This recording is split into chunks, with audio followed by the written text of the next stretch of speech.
Shalom saudara, pada Voice of Pentecost kali ini kita akan membahas mengenai memaknai perbuatan sebagai orang percaya yang merupakan kelanjutan daripada Voice of Pentecost minggu lalu.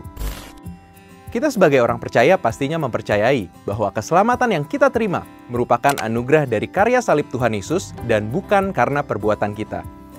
Sebagaimana disampaikan Rasul Paulus pada kitab Efesus yang kedua, ayat 8-9. Namun, jika kita hanya menilai dari pernyataan tersebut, akan muncul pertanyaan, apakah perbuatan-perbuatan yang kita lakukan sebagai orang percaya tidak memiliki arti sama sekali? Atau pertanyaan yang lebih ekstrim adalah, apakah sebagai orang percaya yang sudah menerima kasih karunia, kita tidak perlu lagi berbuat baik dan menjaga hidup kudus? Padahal, di sisi lain, Yakobus di dalam suratnya menulis bahwa iman tanpa perbuatan adalah mati. Ia memberikan contoh Abraham, yang dibenarkan karena perbuatannya ketika ia mempersembahkan Ishak.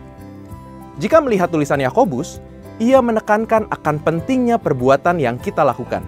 Sehingga mungkin kita bertanya-tanya, apakah terjadi kontradiksi atau pertentangan antara Paulus dan Yakobus di dalam tulisan mereka?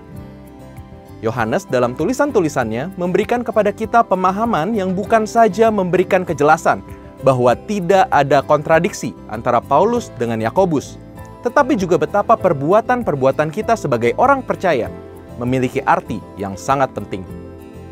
John Christopher Thomas, seorang profesor perjanjian baru dari Pentecostal Theological Seminary, dalam tulisannya menyampaikan setidaknya ada 4 hal yang dapat kita renungkan dan pelajari dari tulisan Yohanes terkait memaknai perbuatan kita sebagai orang percaya.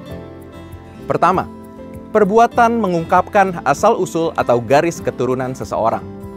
Ada peribahasa dalam bahasa Indonesia yang sering kita dengar, yaitu buah jatuh tidak jauh dari pohonnya. Peribahasa ini memiliki arti bahwa seorang anak biasanya akan meniru sifat, tingkah laku, dan kebiasaan orang tua. Kita percaya bahwa saat kita ditebus dan menerima Yesus sebagai juru selamat, kita menjadi anak-anak Allah. Rasul Yohanes di dalam 1 Yohanes 3 ayat 7-10 menekankan bahwa perbuatan seseorang dihasilkan secara alami karena asal-usul seseorang. Sama seperti buah dihasilkan oleh pokok anggur sejati. Sehingga, perbuatan seseorang akan menunjukkan apakah ia anak Allah atau anak iblis. Jadi seharusnya, saat kita berkata kita adalah anak Allah, seharusnya perbuatan-perbuatan kita sesuai dengan Bapa kita, yaitu Roh Allah. Dan tingkah laku kita lah yang menjadi bukti bahwa kita memang adalah anak Allah. Kedua, perbuatan mengungkapkan hubungan seseorang dengan Tuhan atau setan. Seperti halnya asal-usul, perbuatan juga dapat mengungkapkan hubungan seseorang dan relasinya dengan orang lain. Saat kita berkata bahwa kita mengasihi pasangan kita, pasti kita melakukan apa yang pasangan kita sukai dan tidak melakukan apa yang pasangan kita tidak sukai, bukan?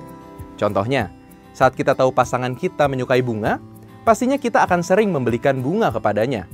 Seseorang bisa saja menyatakan bahwa dirinya mengasihi Tuhan Yesus, menyanyikan lagu pujian cinta kepadanya. Namun, pada akhirnya, semuanya akan tampak dari perbuatan-perbuatannya. Orang yang melakukan perbuatan yang jahat tidak mungkin mengasihi Tuhan. Sebab jika ia mengasihi Tuhan, maka ia akan melakukan yang benar dan ia akan datang kepada terang. Jadi, saat kita berkata bahwa kita mengasihi Tuhan Yesus, seharusnya kita melakukan apa yang benar dan sesuai dengan kehendak Tuhan. Ketiga, perbuatan menjadi dasar penilaian terhadap orang beriman. Melalui penglihatan Yohanes yang dituliskan pada kitab Wahyu, Tuhan Yesus memberikan evaluasi terhadap kehidupan jemaat-jemaat berdasarkan perbuatan mereka.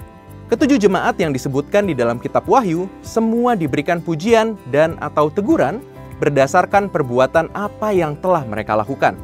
Salah satunya jemaat di Efesus, di mana Tuhan memuji ketekunan mereka dan kesabaran mereka menanggung penderitaan karena nama Yesus. Namun, jemaat di Efesus juga mendapat teguran karena mereka meninggalkan kasih mereka yang mula-mula.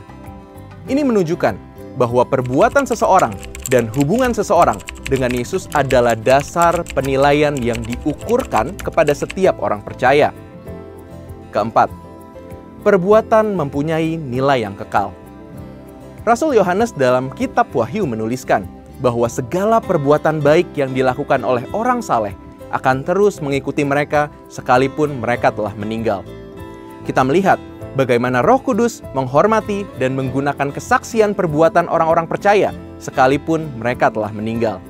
Setelah kita mendengarkan keempat makna perbuatan bagi orang percaya, maka jelas bagi kita bahwa perbuatan yang dilakukan orang percaya memiliki makna yang sangat penting.